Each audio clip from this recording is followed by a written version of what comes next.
What's going on, everyone? Welcome to the Run Peer Sports MLB Swing for the Fences show. We're here breaking down this 11-game MLB slate with one pretty substantial weather spot that we'll talk about. But we got a new group here today on Monday, and I'm excited. We got our boy Title, who's always here, but our boy Big T. It's been a while since Big T has graced us with his presence on the free show, but he is here fresh off a trip to Disneyland. I mean, I saw the pictures online. You had the Mickey ears and everything. How did that go? No, there was no Mickey ears. You'll never see a picture like that. But no, I told JSU, he does all the schedules. I said, I got to get back on with the boys, Title and Hoop. I got to get more of these free shows for the people. I got to see Titletown with no undies on because his Bucks are doing good. I mean, I gotta get back on the show. I told him, so I'm happy to be here for a big night of tournaments.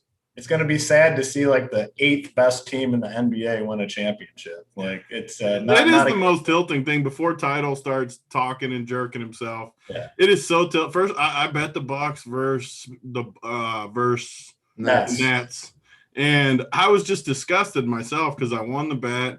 They got blown out in game 2. They were going to get blown out. I won the bet and I victory lapped because I knew it would tilt people. But, man, now all these victory laps after it's said and done. I'm not giving up hope on the Suns, though. I'm still rooting on them at game 6. But I want to hear Titletown in the Deer District jumping with all his people just I mean, we need video of Titletown jumping with his people. Yeah, he might end up going to jail, though, because there's no chance his pants are on in that district. There's no chance. He's got to be down. None of them have pants on, though, so it's legal. Yeah. Title, we'll let you get in here and defend your Bucks. I know you've been, going down to the Deer District every game. You've been going hard in the paint. Give us your rundown. Let us know, how much fun you've been having.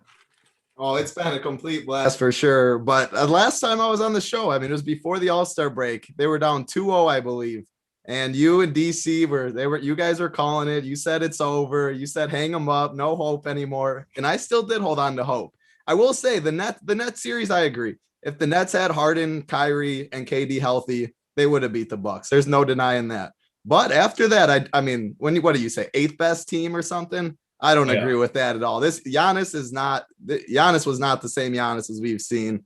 I don't need to get too much more into it. He's taken over. Drew Holiday, Chris Middleton. It's going to be a good series, but it's not over yet.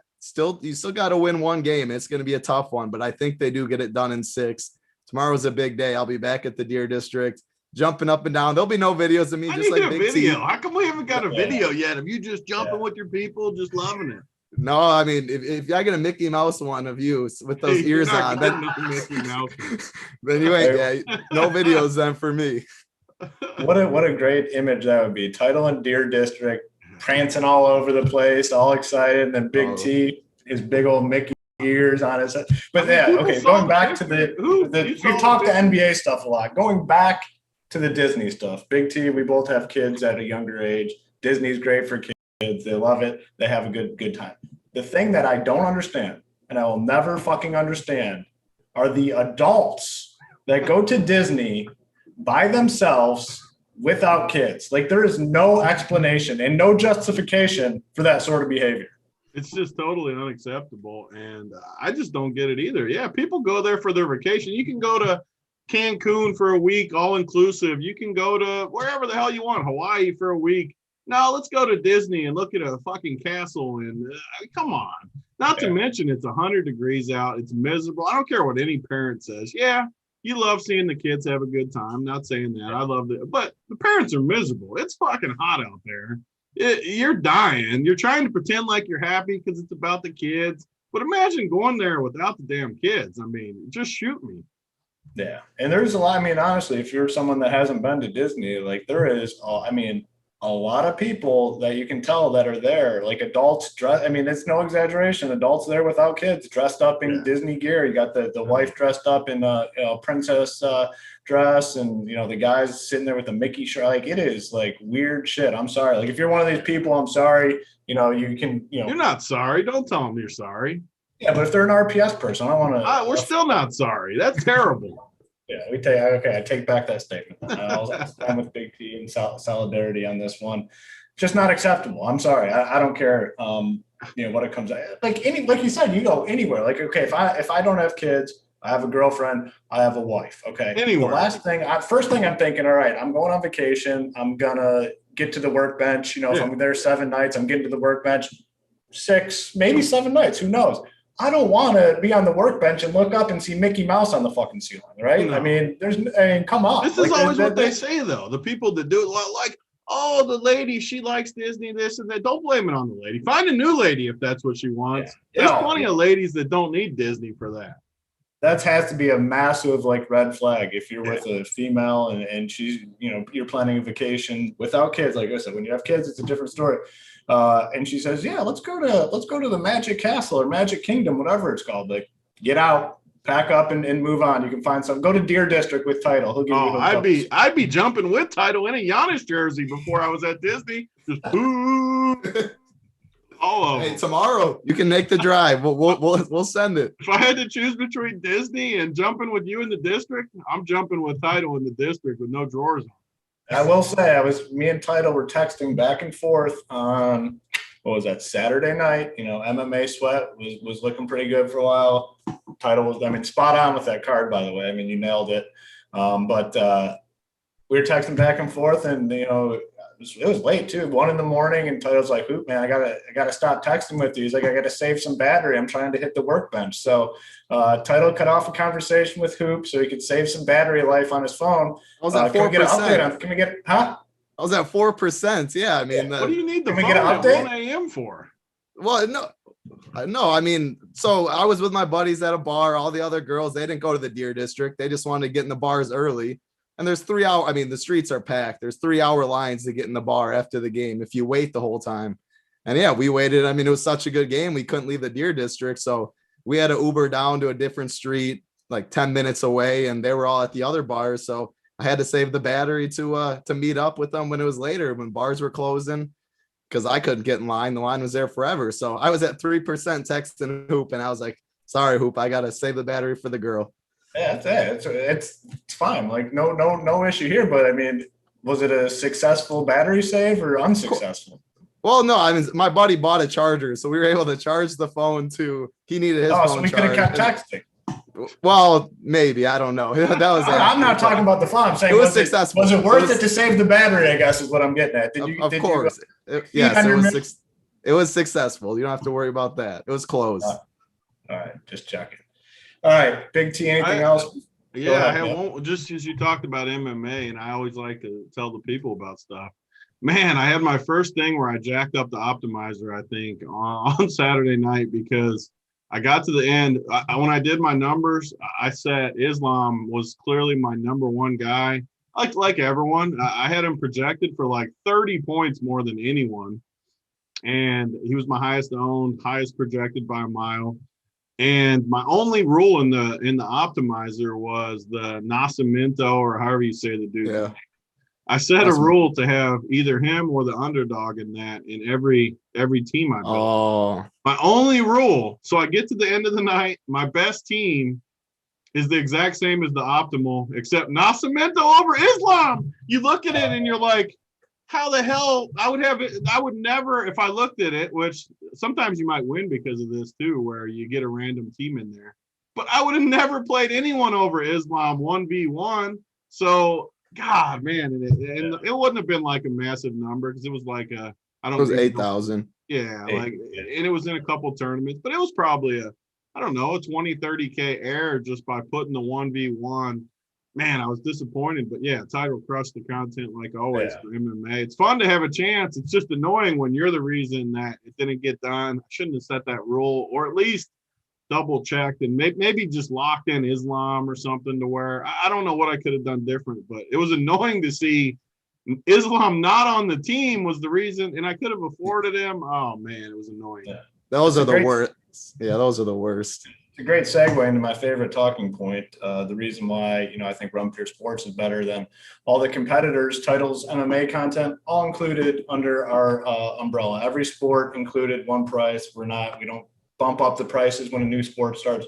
other sites, football's right around the corner. I keep seeing the tweets, 50 some days away. You know what's going to happen if you're a member at another site? They're going to say, oh, you know what? Football's starting. You owe us $350, 300 here. NASCAR, if you want to up your NASCAR package, you're paying $450. Every sport, they're going to upcharge you. Run Pure Sports, every sport you get access to, same price. Doesn't, go up when a new sport starts.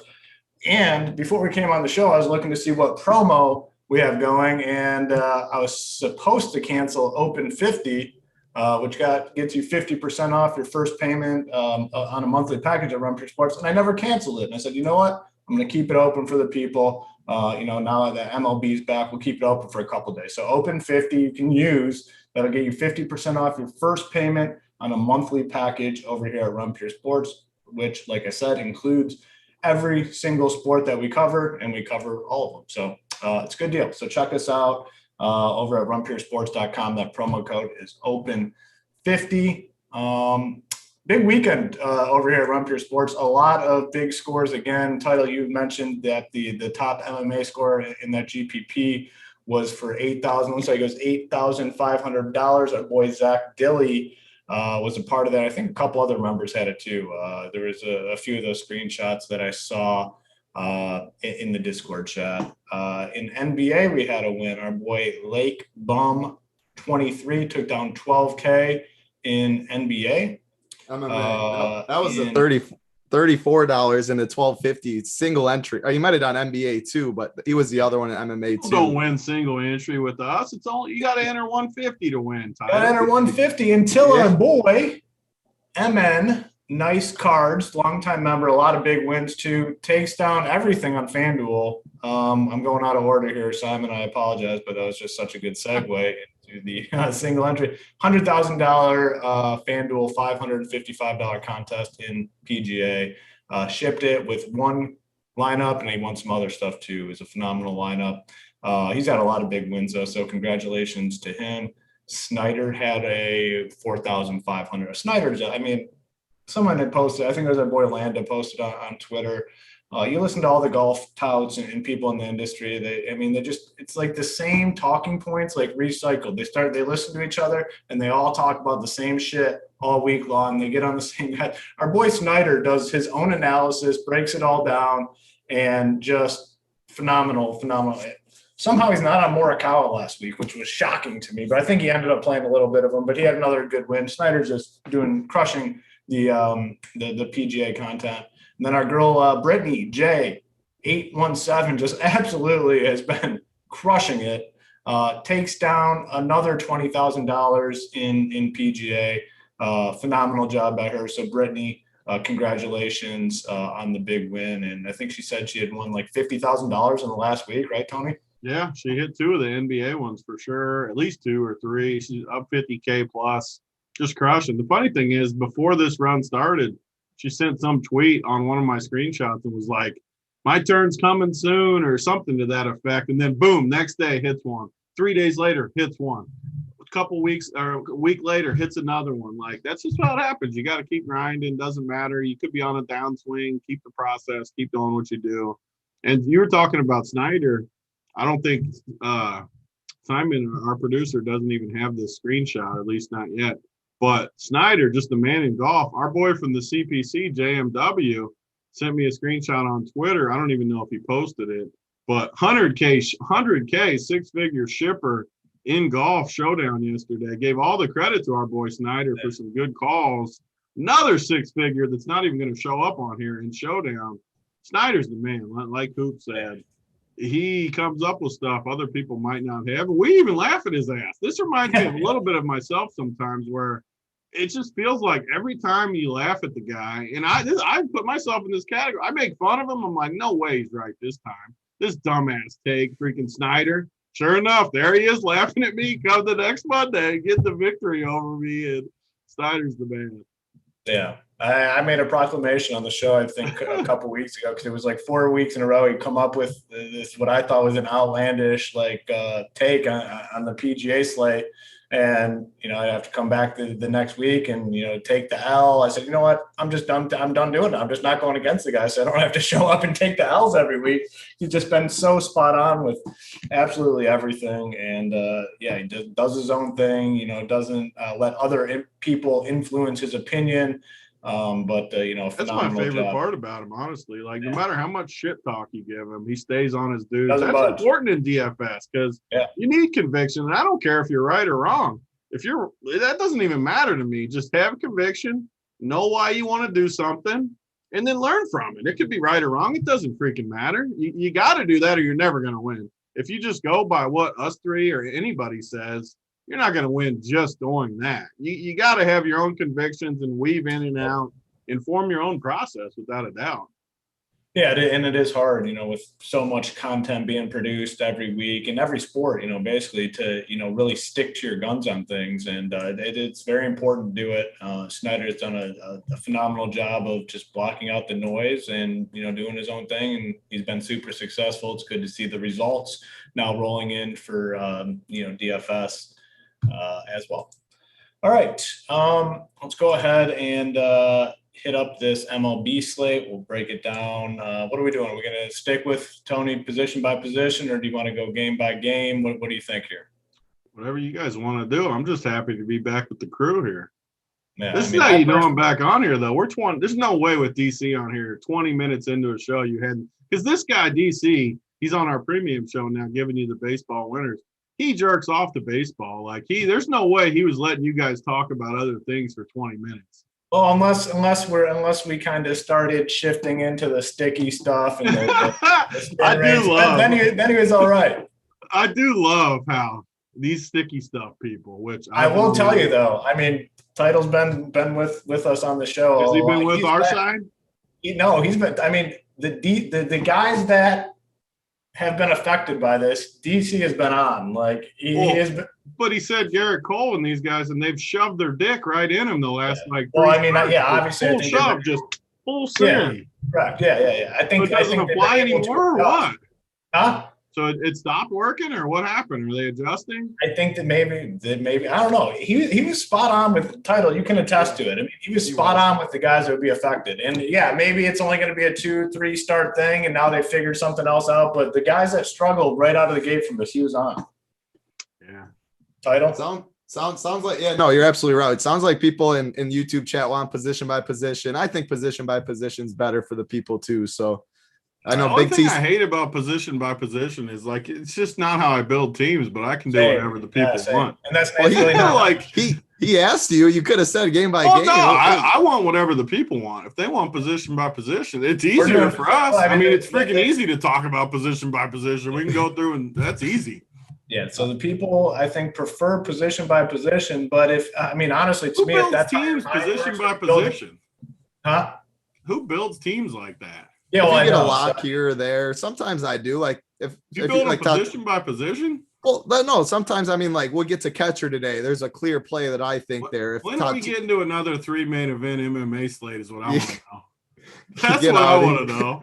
You are up on me on. I think I got the first one, and I might be 1-4 or something. It is a while. I think there's a 2-1. You should have got some Suns money from me the other night. I tried to get it, and then you were calling me back, and I was on the show, and we couldn't connect. You missed some opportunity. You would have got me that night. I was trying so hard. Uncle T said, "Go to the live show. Go to the text." I tried everything. I didn't see it honestly. I would have said yes. I just didn't even see it. When I'm not at home, my home base, I get a little off kilter a little bit. Well, Uncle T is he wants action every single game. He's wanted action the whole series. He's been off the Suns. It doesn't work that good for him so far. No, he's been giving me all the cheese. He's been off the Suns the whole time. This series he jumps on. I'm against my Bucks. I'm like, I can't say no to action, Uncle T. I mean, it's been bad for you. And he just keeps losing. I feel bad. He's not happy with Hoop. He sent me like a few messages today, and it was stuff that I just couldn't deal with at the time. And he gave me the old, are you going to do what Big T does to everyone and just ignore Uncle T too?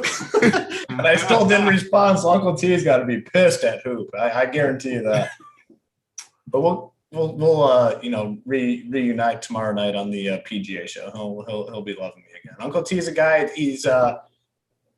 very easy for Uncle T to get on your bad side, but then it's very easy to get him back. Like just a couple nice comments, and he's just back on board. Willing to give you the big hugs and all that. So I'll so bring you talk about that cornhole matchup. He's not going to be on your side when you go down that street.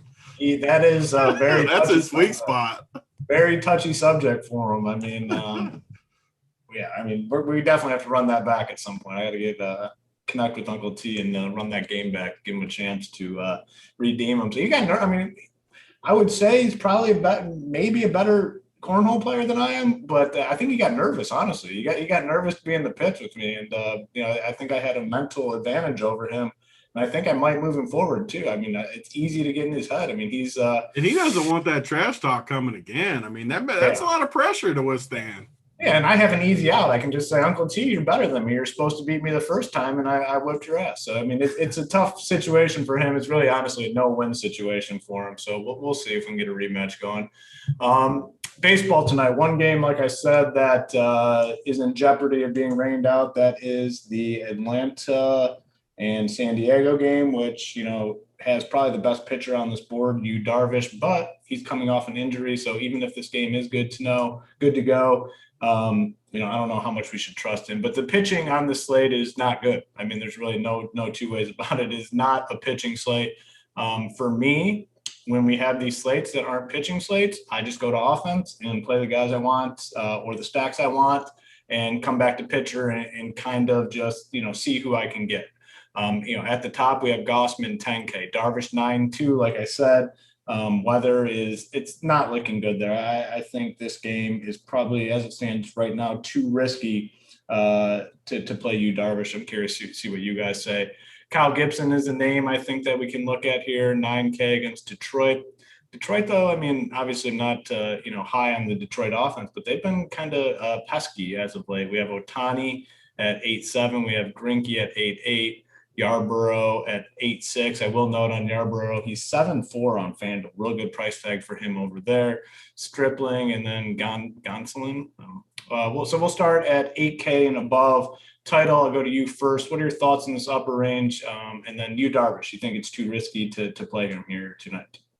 Yeah, so as you mentioned, pitching does suck. Yu Darvish is the top one, but I think it's too risky. I know we're still 2 hours out. I'm not a weatherman or anything, but there's no need. I mean, the game might not even play, and let alone if they do start it, it looks like there can be pop-ups at any time. So as of now, I'm just assuming the game doesn't play and I'm crossing him off. I'm not paying 10K for Gossman against the Dodgers. We have a lot of good hitting spots on the slate, so I'd rather pay more for bats. So those two are out of the equation right away. My favorite pitcher on the slate is Ryan Yarbrough at 8.6K, actually. And he gets the added bonus. Cedric Mullins isn't in the lineup for Baltimore, which is a big boost for Yarbrough. The bottom of the lineup of Baltimore is not very good at all. Pretty much has to get through Trey Mancini, and then he'll be good. He has a lot of win equity too. Tampa Bay has the highest implied total on the slate, so they're going to put up runs. Yarbrough is a solid pitcher, 8.6K. Usually that feels a little too high for me. Maybe it is a little overspend, but SP2, I'm going to go down more without Cedric Mullins. 8.6K, Ryan Yarbrough is my favorite pitcher. Kyle Gibson's 9K. We didn't mention him too much. I don't know. This Detroit team has been pretty pesky. He had a bad start last time out. I think I'd rather play Yarbrough and save the 400, and I don't play too many pitchers in my pitching pool. I'm not going to go double spend up. I know it's not two spend ups, but I mean, Gibson, Yarbrough, 8.6K, 9K, that'll limit the big bats that we do want, and there are a lot of them. So I'm not going to go Gibson. I'd rather go Ohtani in tournaments at 8.7K. Oakland does have power for sure, but there are strikeouts in this lineup, especially at the bottom of the order. And Ohtani has the second highest strikeout prop on the slate behind Gossman.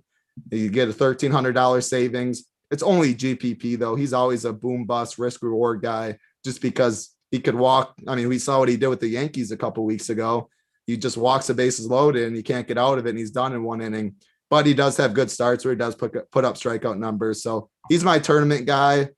And yeah, that's the only two guys above 8K that I'm really going to target. I don't really want Zach Greinke at 8.8K.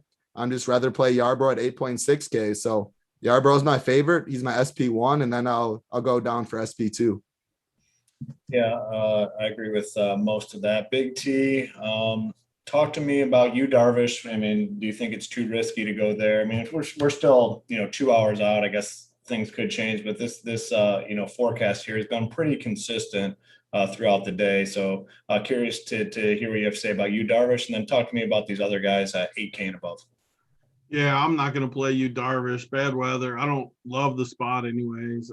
I don't know. I'm just crossing him off, not playing him, not playing Mueller or whatever in that game either. So that I'm not super worried about the weather. Just not going to look at that spot. The rest of the top range, I mean, Gaussman, I'm not going to play him against the Dodgers. I don't know, like this top range. Yarbrough, so the interesting thing about Yarbrough, our bets team, I don't usually give out stuff for free because I like the people. Our bets team's all over Baltimore and the over for Baltimore's team total. So that worries me a little bit about Yarbrough just because Baltimore's already been pesky. Like I feel like they always score runs when I play. It's kind of like Detroit in a way. Both teams suck. I have no idea what both their records are, but it can't be good. And I don't know. Like our bets team's on the over. I know Yarbrough is going to be the highest owned pitcher on the slate. He feels overpriced. I'm going to fade Yarbrough for sure because of all those factors. I get it from the cash side because he's the highest projected pitcher. He is in a great pitcher park. All the reasons, I get it. But the flip side to that, as a tournament player, highest owned pitcher, price tag too high, and our bets team, who I love, is on the over for Baltimore. So I'm going to fade that. I'm going to look more in the cheaper range. But in the top range, I mean, Kyle Gibson's okay, but do I want to pay $9K against Detroit, who, like you guys both kind of said, they just have been stubborn all year. When I play pitchers against Detroit, I feel like they just beat me up, and they do strike out a little bit, but man, I just haven't had much success. I don't really want to pay $9K for that. So I think I'm going to go cheaper. I'm looking at like Caleb Smith at 6,600, but man, when you look at him, God, that minus 19 in the last game, it just stares at you. It barks at you. How do you get minus freaking 19 in a game? That's tough sledding. I mean, that's tough to do, but flip side, he's 6,600. He is right there behind Yarbrough in the projections for the night. I don't know. I don't like pitcher. I think pitcher sucks tonight. So I want to try to find some cheaper guys. The Pittsburgh matchup, they don't strike out a ton, but I don't know. Like I always say on these shows, I just trust projections for pitcher more than other spots. Super cheap. I'll take a chance on him, and then a couple of these other guys. I think you can play Ohtani. Don't have an issue with it. He's probably happy. It didn't seem like he liked all the all-star stuff to me. In the home run derby, he could have closed out the first round. He was like laughing, going all. Most people probably don't notice stuff like this, but this is kind of my strength where other people talk sticky stuff, numbers. I'm more of a watch this stuff. He just didn't look like he liked it. Like, I don't think he likes the spotlight as much as people think. And I think he's happy to be back to the grind of the day-to-day baseball stuff. And I don't know. I could play him, even though it's not the best matchup in the world. He's okay there. I mean, just looking at the numbers, I've kind of taken some dabbles on these guys all year, and it's worked good for me. This dude, 4,800 from St. Louis, I know no one's going to probably play him or even look at him, or maybe they will. I don't know tonight. But 4,800, he's projected for almost 15 fantasy points somehow because the Cubs strike out so much, I'm guessing. But Jake Woodford, I mean, he's the highest point per dollar pitcher on a night I hate pitcher. So I don't know. Maybe I'll play him. Yeah, I mean, it's really a position, you and I have talked about it for years, Tony, where you're just looking to survive it. And, if you could, if you could tell, I mean, we always do this. What's the number, regardless of salary? Let's say, what's the number that you're kind of looking for out of your pitcher spots today, like on DraftKings? Like if you guaranteed me 30 total points, like between the two, I would take it. I think tonight it might not be the highest. Sure, someone will probably go out and put up a big number. Yeah. But if you guaranteed me on all my teams 30 from both of them combined, I'd take it. Yeah, you'd sign up right now. So it's not a position where, I think the slate will be won. It's a position where it could potentially be lost. So if you take these guys and they get blown, you're just looking to survive it today. You're not looking for the massive score. You just want to survive and, hope your offense gets the job done. Title, any cheaper guys that you're targeting here tonight? Yeah, Caleb Smith, I am definitely looking at as a SP2. He'd be one of the guys, though. I know we've talked about it with DC and stuff on the slate, where if you're playing multiple entries, you play one or a couple with him, but then you run a Pittsburgh stack on the way back because he's another guy. He has a lot of walks. He's not he's not consistent. He's not accurate. Pittsburgh does have a pretty good implied total, 4.6, I believe. They got some guys in the lineup. Brian Hayes, a very good hitter. Frazier, they have bats, but he still has a 25% strikeout rate. And at 6,600, when we want to pay for all the bats, I'm definitely going to take some shots on him. He is my favorite SP2. And then I think a good pivot in tournaments is Alec Mills at 6.7K, 100 more dollars. Gets a Cardinals lineup that isn't very good. And Nolan Arenado's out of the lineup too, which is another big boost. That's why I like Yarbrough, because Cedric Mullins is out. And I mean, Mills without Arenado, that's two very big bumps to these pitchers in a pitching slate that's really bad. He's had over 90 pitches the last 2 times out. I mean, he looks like a solid pitcher to me. So I think he's a good pivot off of Caleb Smith. Those are the only 3 I'm going to run pitchers wise, because I like being condensed. I think there's a lot of offenses that you want to get some exposure to multiple spots with a lot of implied totals over 5. So it's going to be Yarbrough as my SP1, and then Caleb Smith and Alec Mills as my SP2s. Yeah. I think we all kind of agree that offense should be the focal point here tonight. So let's go ahead and get into some of that offense talk. Before I do, let's get these likes up. It's haven't mentioned them once. You guys are at 150. We got about 600 to watch, and I know you guys can do a lot better. So hit the like button, hit the subscribe. It helps us to continue to bring you these shows on a free basis or on a regular basis. But like I said in the opening, if for no other reason, we got Big T back on the free show. Big T requested to be back on the free show. If you disappoint him with the likes, you know what's happening. Big T's going right back to premium show, and you don't get to see his ugly mug anymore. So hit the like, hit the subscribe so we don't lose Big T on the free show. We want Big T on the free show. So hit the like, hit the subscribe. Let's talk catcher. I want to hear what neither one of you guys both just brushed off my Woodford call. I want to hear what you guys think about him.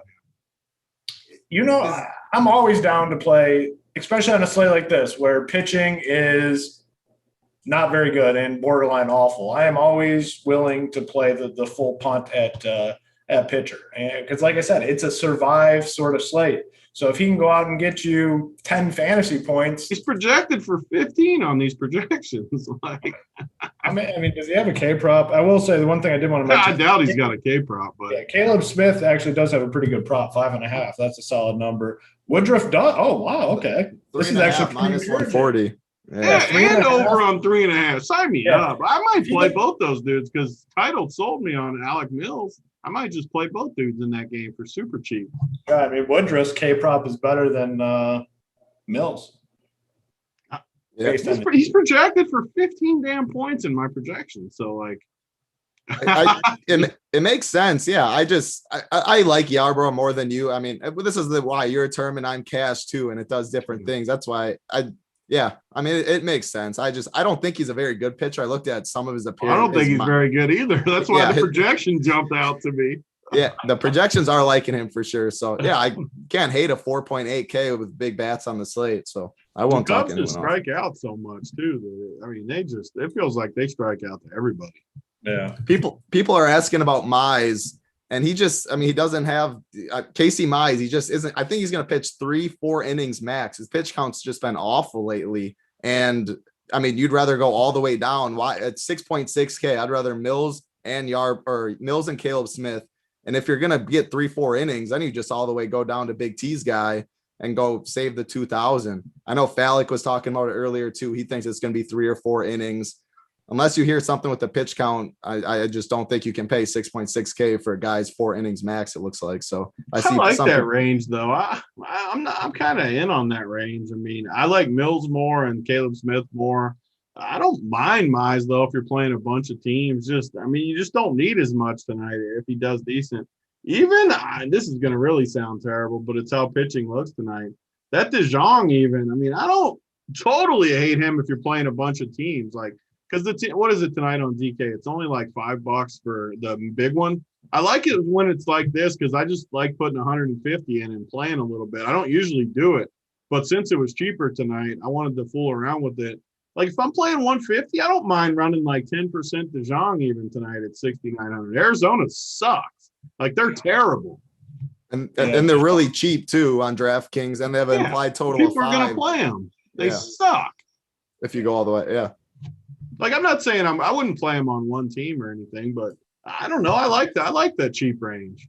It is funny, the pricing on the Diamondbacks. I mean, they literally refuse to give anyone a decent price ever. Like no matter the matchup. And tonight, obviously you can play both sides of it, like you mentioned. But those. I want them. I wish they're always cheap. I want people to play the shitty D-backs. They will. Terrible. Yeah. Cole Calhoun's min price 2K. He'll definitely be high owned. Yeah, very popular. Very, very popular. Yeah. All right, let's talk need min price tonight though. There's no pitchers. I hope everyone plays Cole Calhoun. You're right. He'll be popular. Yeah, I'll play the big bats as we get into the bats, but give me freaking Jordan against Mejia. Everyone else can play freaking Cole Calhoun. No arguments here. I agree. Yeah. It is a slate where you can definitely leave money on the table too. Like we always talk about that. I mean, to be a little bit different, I advise, looking into that, especially if you're MMEing. You don't have to really worry about, duplicate lineups in MLB, but, you can really differentiate yourself if you're willing to leave a chunk on the table. And tonight, I think, is a good night to take a look at doing some of that stuff. Catcher, the problem you're going to run into when you go to build teams, there's not a ton of spends at some of these positions. Catcher is clearly a position where you're going to be forced really to save some money because there's not really anyone to spend up on. The guy I think that Title alluded to earlier, Tyler Stevenson, 3.6K, batting third. The Reds are in a phenomenal spot. That total in that Reds-Mets game is, last I looked, sitting at 11. That is a big time number. Team total for the Reds, 5.5. Team total for the Mets, 5.5. Stevenson is going to be very popular, batting third tonight, 3.6K.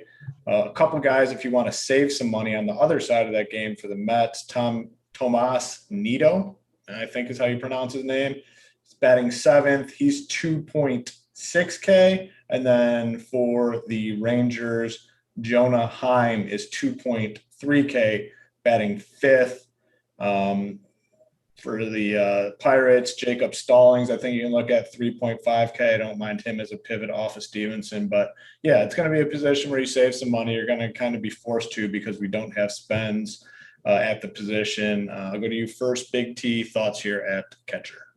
Yeah, I mean, pretty much as always, it's going to depend on who you stack and kind of go that direction. Nobody sticks out. I mean, Stevenson looks like kind of the top guy just because of where he hits and the price. I mean, 3,600 hitting in the 3-hole, pretty good spot. But he's by no means like just I'm in love with. And just looking at the rest of the position, I don't know. I always like to try to find one guy that kind of sticks out as my favorite play at each position to, if I need a one-off or something in my tournaments, to plug in. And I really don't have one tonight. As weird as it sounds, if that Atlanta game played, vote at 2,400, even against you, Darvish, is kind of like the random guy I would play. But then the weather comes in, and I don't really want to play anyone in that game. I think that game's probably going to rain out. So can't even use him. I mean, I really don't have anything at catcher. Stallings against our boy Caleb Smith. I mean, he's 3,500. He's got a little bit of power. Again, I don't need to force him in, though. If I don't stack Pittsburgh, I really don't think I would use him. I mean, I guess maybe because Caleb Smith is going to be popular at that price against Pittsburgh. Maybe you get a little bit of leverage playing Stallings just as a one-off without the stack. But I mean, I don't know. I don't see a ton out of there. I mean, I don't even really see a guy that I would put ahead of the curve. So I'm just going to say whoever your stack is. If I had to pick one, I guess it would be my boy Plawecki, just because he's 2K in Toronto, which is a pretty good hitter park. Give me him for 2K. But honestly, whoever you stack, literally any team on the slate, I'm good with that catcher just because I don't think anybody sticks out tonight. Yeah, I agree. Title, catcher. Yeah, Tyler Stevenson was what I was talking about. He's in the three-hole, highest total of the slate. I mean, it's just a great American ballpark, good weather. Just a hard spot to ignore for cash game stuff. And a guy that stands out in tournaments you'll have the money. I take it if you're going to pay down a pitcher, which a lot of people are. Mike Zunino at 4.6K in the 7-hole. Tampa has a very good implied total. Zunino always has double dong power, so he'd be my favorite up top. And then if going down a little more, Jorge Alfaro at 2.8K. I just love picking on Lester at this point of his career. I don't think he's very good. I have some interest in some Marlins. So if you're going to stack the Marlins, Jorge Alfaro, I'd throw him in there. But you can always catcher. You can always, whoever you're stacking, you throw the stack in there. Otherwise, it's Zunino up top, Tyler Stevenson in the middle. I love that Zunino call too, because tonight we got salary. We don't need the salary, and no one's going to pay. I shouldn't say no one, because people that stack Tampa will definitely play him, but no one's going to play him as a one-off, which is what my concern is. I like that call. Yeah, I do as well. I mean, a guy that actually, has some solid power, some pop. And I mean, you're talking a position where, that's typically lacking. So don't hate that call either. Let's talk first base. One quick thing before you move on. So the dude in the chat was talking about my boy Woodford. He said, and this is stuff I don't even know because I'm not a huge baseball guy, as everyone knows. He said Woodford hadn't pitched over 2.2 innings. He got sent down to the minors to get ready to be a starter, though. So that's kind of a nice little tidbit, I think. Said for the past 3 weeks, he's been basically building his arm strength up, I'm guessing, to go a little deeper tonight. So when you look at the box scores like I did, you're not going to see much you like, but he went down to the minors. I think that gives an extra little boost for why his projection is 15, not what you would think it is. So I think he can go deep tonight. I know I don't want to keep harping on that guy, but the projection is very high for his price tag. I think the people should realize how good of a play I think he is. Got K Fallick in the chat. He's saying stacks. Come on, Hoop, go stacks. Do it. The people want stacks. What's he saying? Like, K Fallick, he gets on little tangents in his head where he just starts saying stuff. I don't know what he's talking about. I've been gone for a week, but this is how the show has been every single time. I don't know if people have mixed it up or I don't know what he's saying though. But we're going to cover stacks after we hit the positions. Are you requesting game by game analysis? I mean, that's what I think the problem is. Like half the people hate going position by position, like myself.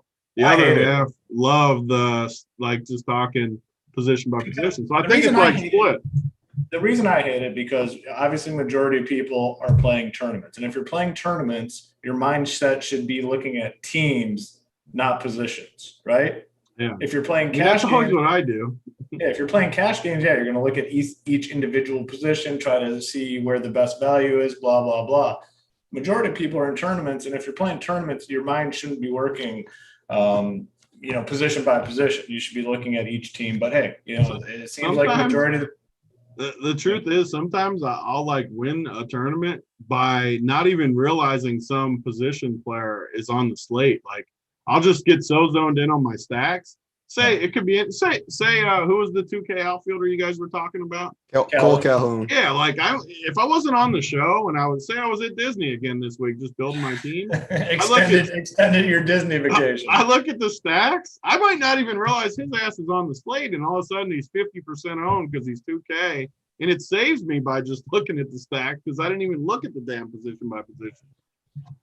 All right, let's head over to first base. And again, there's a lot of value plays to consider at first base. I'll talk about those guys first. I talked about the Diamondbacks and DK's, pricing on them and how they're really cheap. Christian Walker batting fourth, 3K. In that same game, John Nagowski batting fourth, 2.3K. So if you want value at first base, you can definitely go to that game.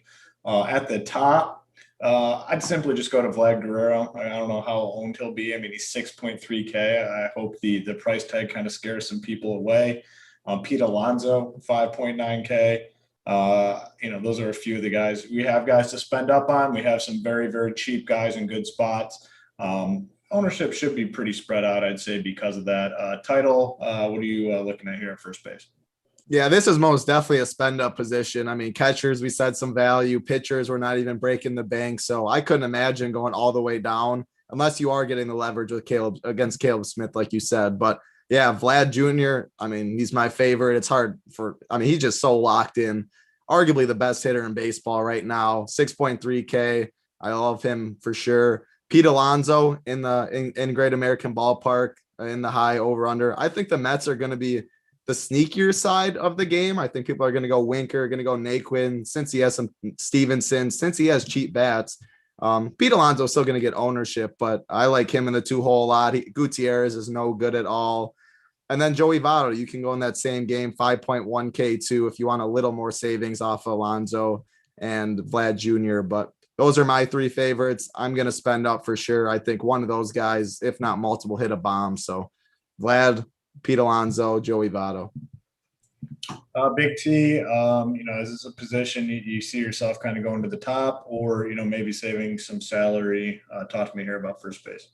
Yeah, I agree with you guys, Vlad. I mean, Toronto, the good thing about the cheap pitchers, you can stack up all these good Toronto guys, which is always nice. Tons of upside. Vlad, obviously, just destroying the baseball. So if you can get to Vlad, obviously, I'm always going to like Vlad without a doubt. My favorite guy at the position, though, kind of to circle back a little bit to Stacks as we talk about first base, but Miami against Lester. We talk about the sticky stuff all the time, and I don't know if Lester's one of those guys. DC, he's better to ask about that. He's been terrible. We've talked for 5-6 years being Hoop. This guy always did it with mirrors, gets out of jams. All of a sudden, that stopped happening a few games ago, and no one's going to play Miami tonight. We always like Aguilar against lefties. Lester's been getting crushed. No one's really going to play him tonight, too. Power guy. He, in a good park. I love teams with the big park upgrade. This Washington Park won all the money Friday, Saturday. I don't know about Sunday, but it crushed all those days.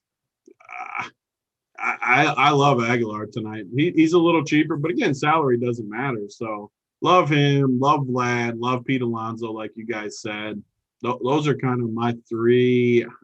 I don't, outside of a stack, I wouldn't play anyone but those guys.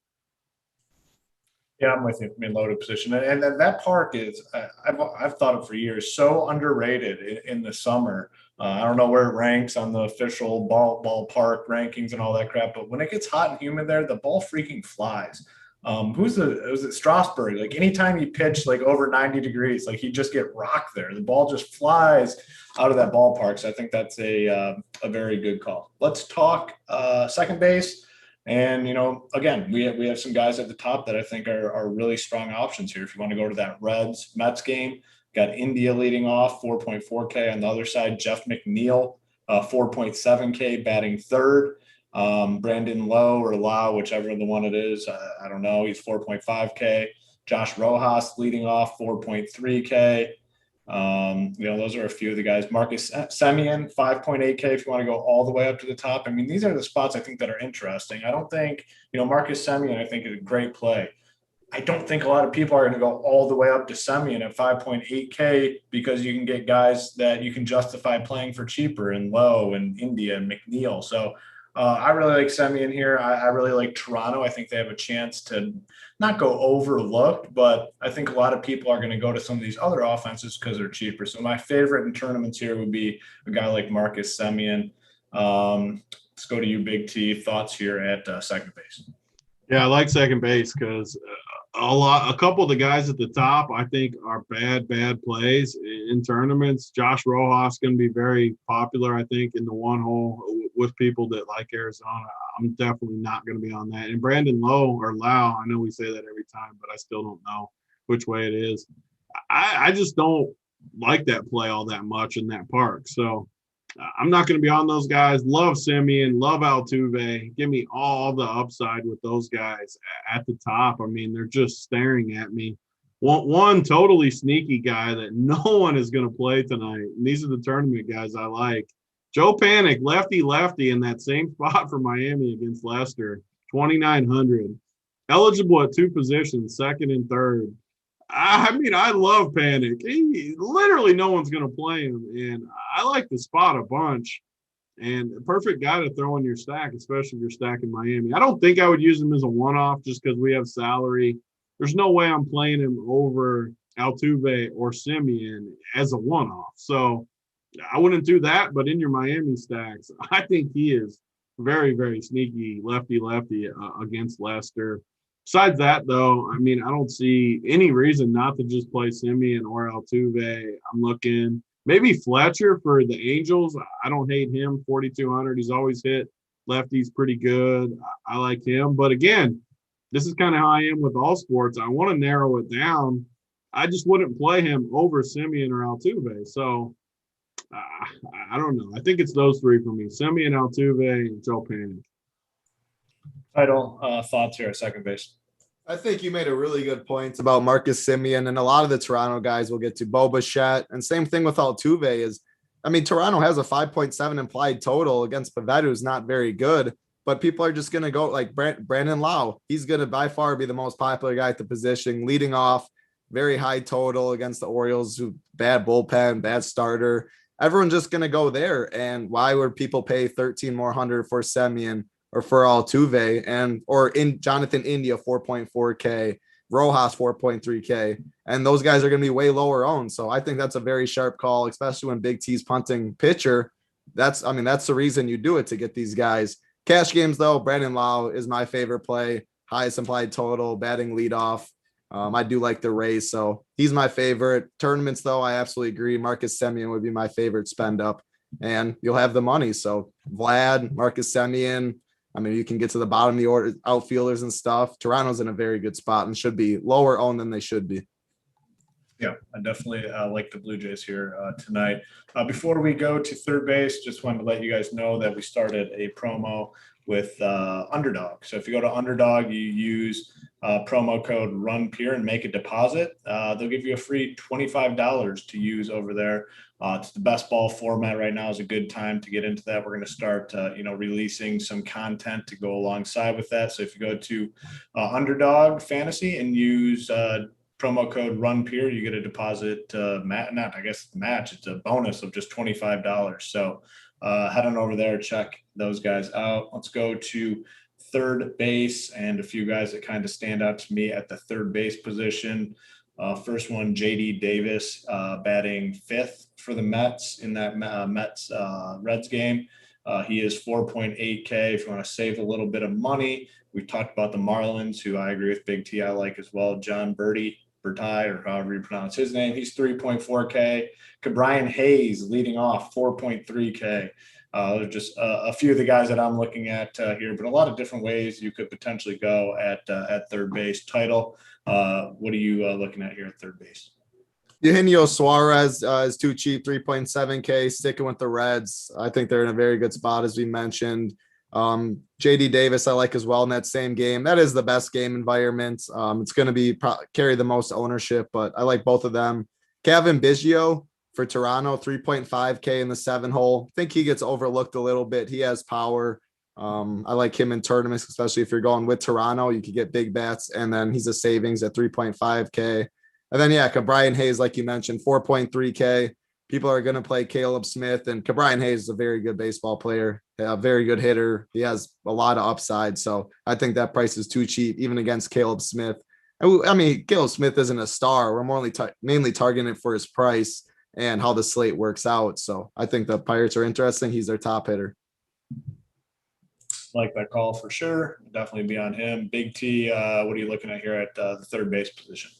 Yeah, third base is one of the weaker positions. Also, there's something that always annoys me about baseball with these team totals. Like the dude in the chat, Detroit Tigers 44. First of all, that's a good number, 44 on there. But Tampa Bay total up to 7 point. Big T together. My Tigers. Bad team, bad number. I mean, I'm annoyed by it though, because Tampa Bay total up to 7.1. What does that even mean? Like, I hate when people say that. Like, explain, what does that even mean? If you go to DraftKings and try to bet Tampa Bay, the total is 5.5, nowhere near 7.1. It's not even juice on the over. So Tampa Bay's total is 5.5. They're implied is not even 7.1. I mean, I don't give a shit. Like, explain it to me though. You guys are both cash guys. That's why the dynamic of this show works good. And Hoop's more of a tournament player, I think, in baseball than other sports. Yeah. But who gives a shit about the implied? Go to their betting total where you can put cash money on. Their implied doesn't mean dick to me. You can get a team total on these sports books. Who gives a shit about what the implied total is? Why am I wrong on that title?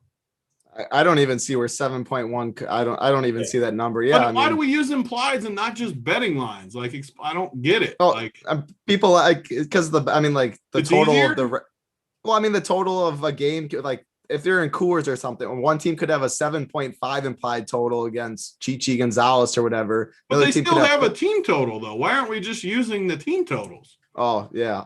To be honest, I just look at, well, that's what I mean. Maybe it's just easier. Like they balance the two, but we have like betting numbers. I used to always get annoyed about this in football. I don't remember what shows we do. Well, that people would always talk about the implied, and I'm just like, I don't know. Maybe it's just a pet peeve on my own. It doesn't matter, but. And what's really the difference in an offense that's that's implied to score 5.5 versus 6 runs? I mean, it really doesn't matter. Yeah, it really doesn't matter. Yeah, I mean, both those offenses are projected to do well, and they're probably going to score some runs. We talk about it all the time with pitchers too. Like you'll see one pitcher's minus 130, and he's like super chalk, and then the other guy's plus 150 or whatever. No, it would be plus 110.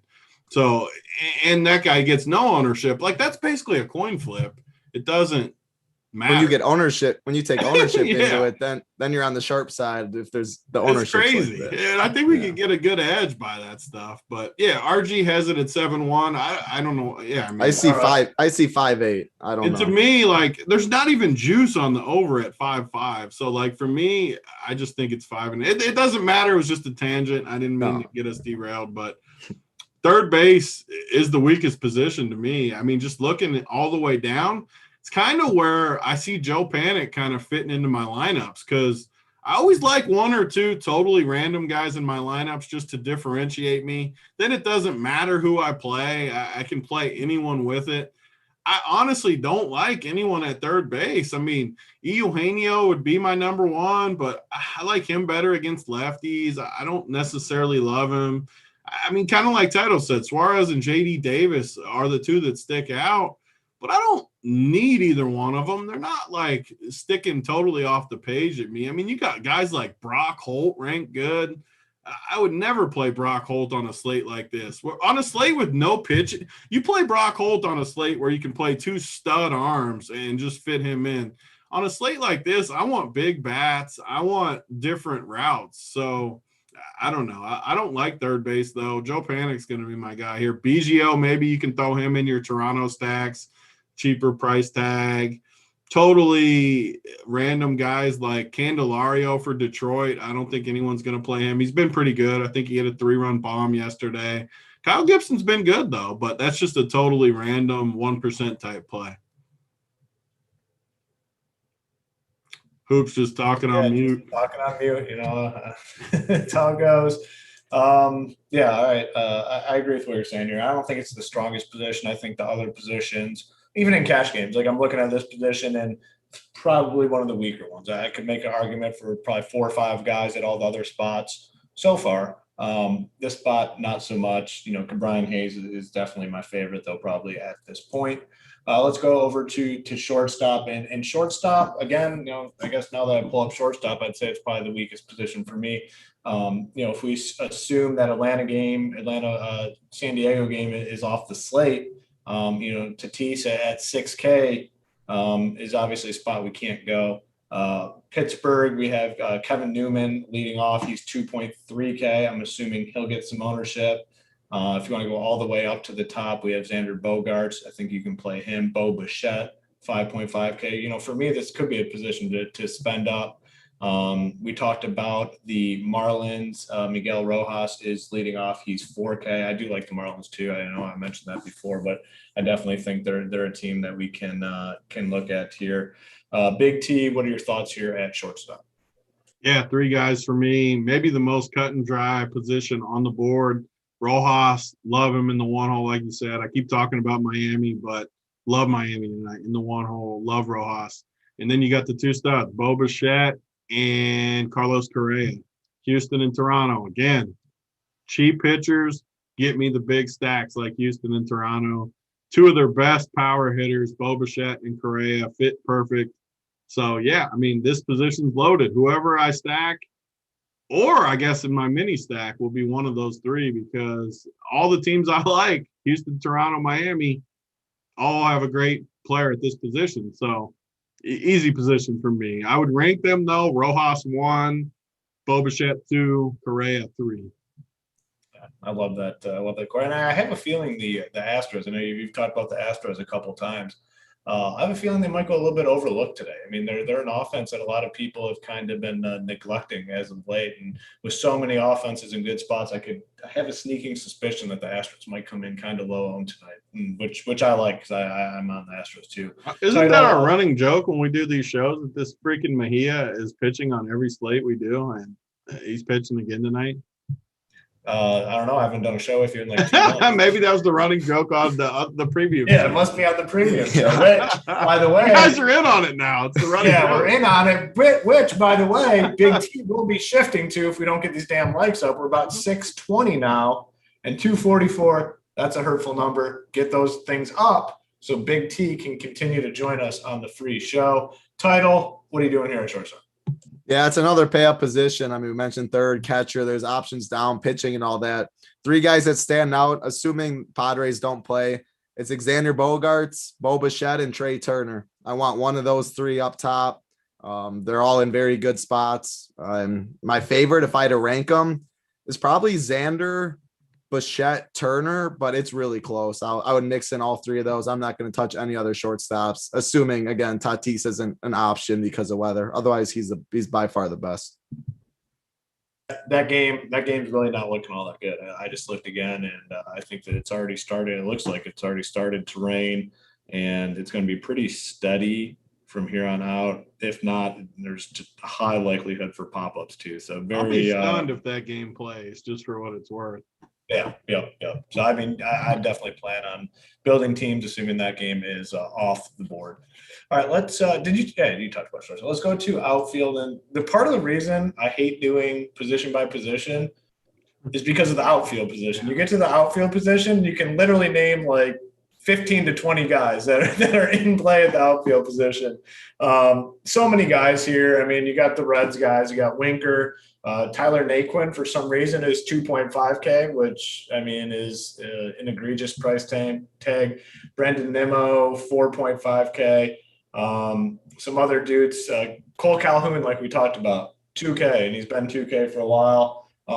He's nothing special, but 2K, he's going to be owned. Big T was kind of talking about, maybe, fading those Diamondbacks guys. This dude for Boston batting second, Jarren Duran. I know nothing about him, but he's 2.3K. One of my favorites, though, Austin Meadows, 4.6K. I think that's a bad price tag on him. Michael Brantley, 3.5K. DK always gives him a cheap price tag, and I definitely have interest in him at 3.5K. Title, talk to me here about some of your favorite outfielders. Yeah, it's absolutely loaded. Houston, if I play in Houston, we want the lefties against Mejia. I love Yordan Alvarez, Kyle Tucker, 4.2K in the 6 hole.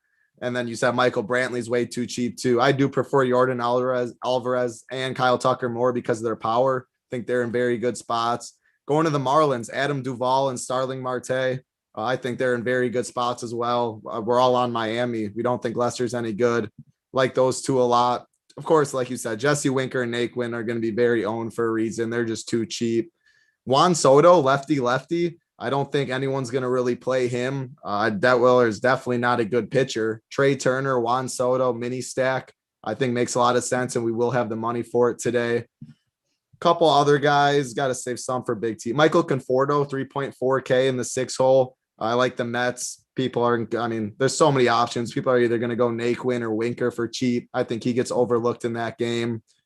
And yeah, I'll leave it at that. That was a lot of guys, but I think it's Houston lefties in the outfield. Winker, Naquin, and then Soto, I think is a good spend up as well. A lot of options. Big T, what do you like here in the outfield?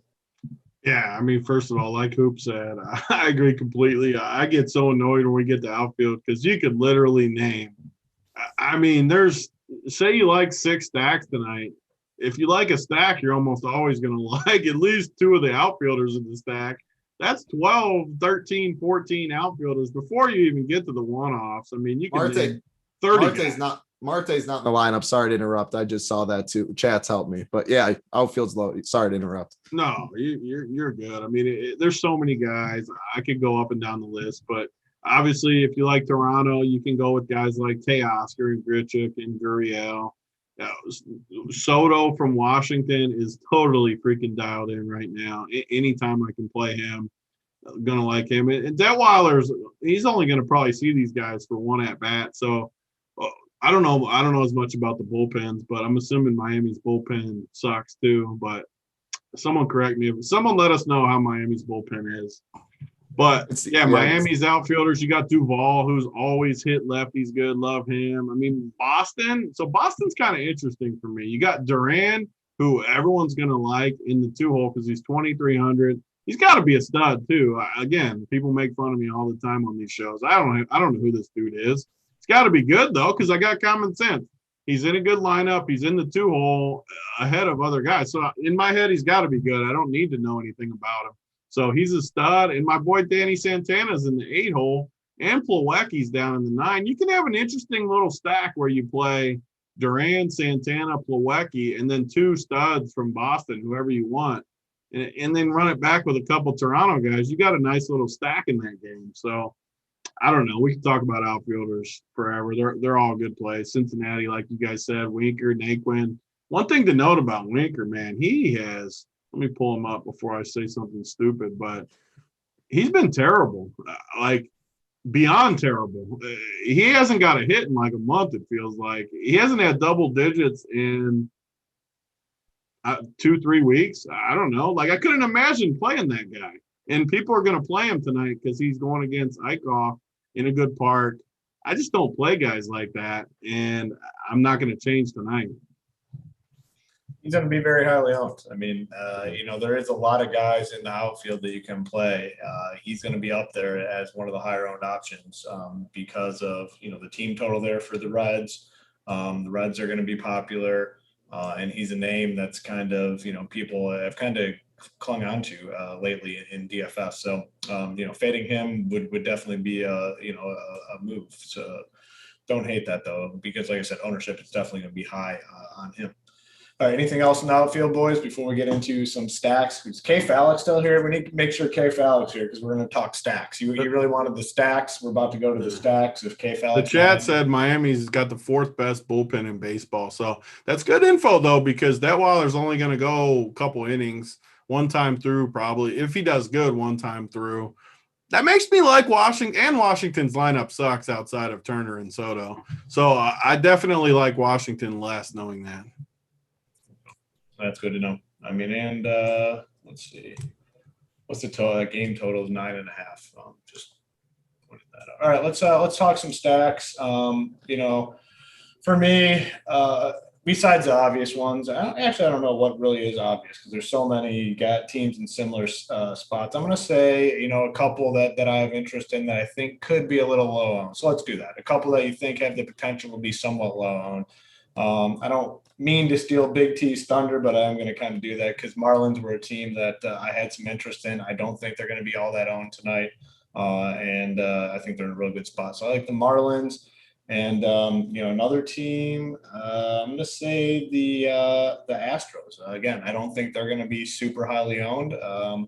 Kind of have fallen off not off the radar, but a lot of times people go to different spots than the Astros. Give me the Astros and the Marlins. Title, give me a couple stacks that you're looking at here tonight. Yeah, I think most of the ownership's going to be around the Reds at most positions just because they're so cheap. The Naquins, the Winkers, Stevensons of the world. I like the other side in tournaments, the Mets. Pete Alonso will get some ownership, but you can go the JD Davis, 4.8K. Michael Conforto, I like him, the outfield a lot. So the Mets are guaranteed 9th inning at bats, best hitting weather on the slate. So I'll go with them. And then I really like the Red Sox in tournaments. I think they're, again, overlooked because their prices. We didn't mention too many of them at every position, but if you, Xander, JD, the guy in the 2-hole down there, people are going to go Cole Calhoun instead. I think Boston makes a lot of sense. Is going to be under-owned. Big T, and the Marlins. I like the Marlins too.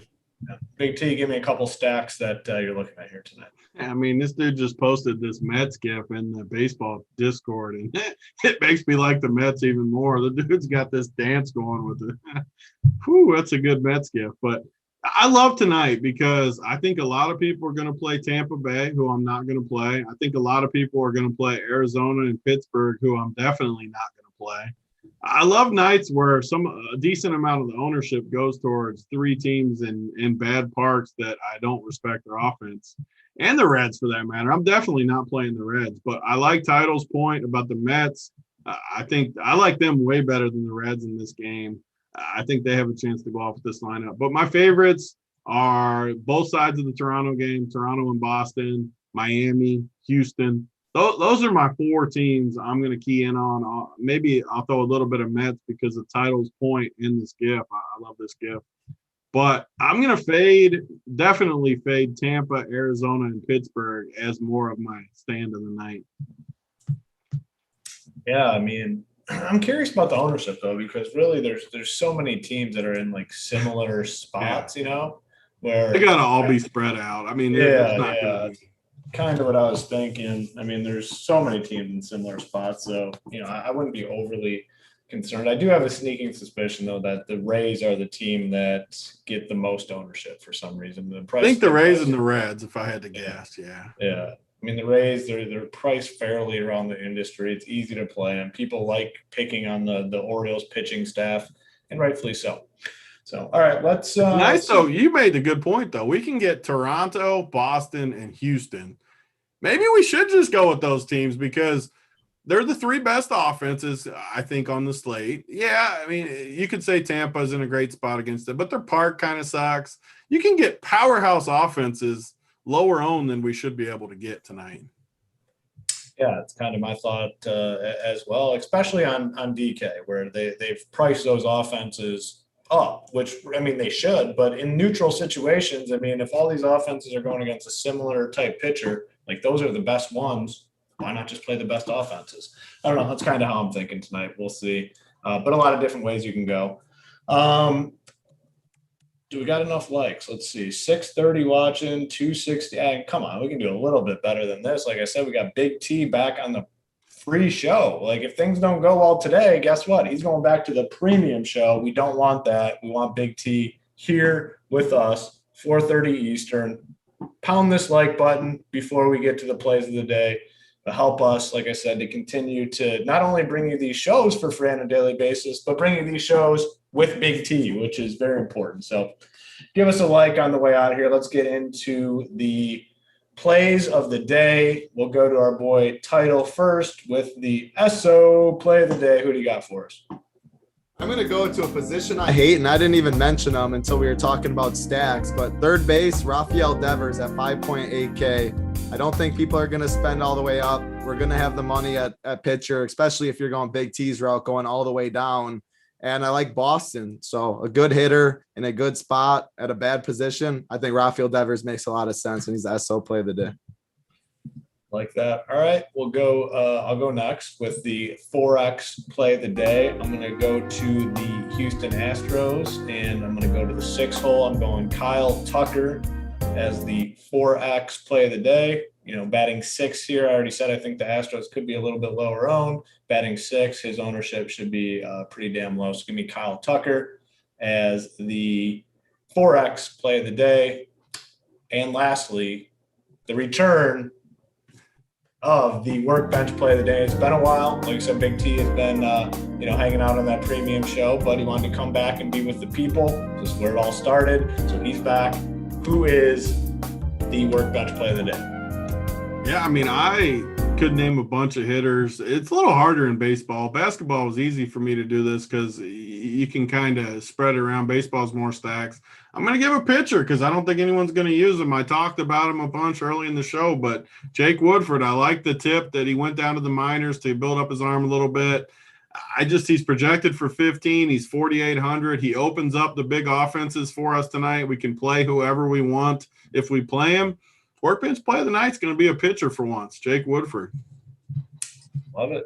It's been a while. It's good to have the workbench play back in our lives. Honestly, it was the first ever play of the day. I can still remember. It was I don't know what week it was, the NFL season. I was like, we need something to finish out the show. And I was in the shower before we went on the morning wood, and I was like, you know what? We need an official workbench play of the day. It stuck. Now everyone kind of has their own plays. So it's good to have the workbench play back. You know, the first ever like play of the day type thing. So glad that Big T was back with us today. We got the workbench play. We got title. We got to celebrate the Bucks victory. We got to celebrate Big T's trip to Disneyland. And I think Big T will be with us for the rest of the week unless these likes are hurtful. You guys got close to 300. So I think Big T will be back with us tomorrow for sure. So we're going to get on out of here, though. The premium show will be starting relatively soon with JSU, DC, and I believe Holden's on there. So make sure you get on over there, check that out. Like I said, that promo code OPEN50 is still going if you want to check out our content, 50% off your first monthly payment. So head on over there, check it out, OPEN50. We're going to get on out of here for title, for Big T. I'm Hoop. Good luck tonight in your contest. Good luck, everybody.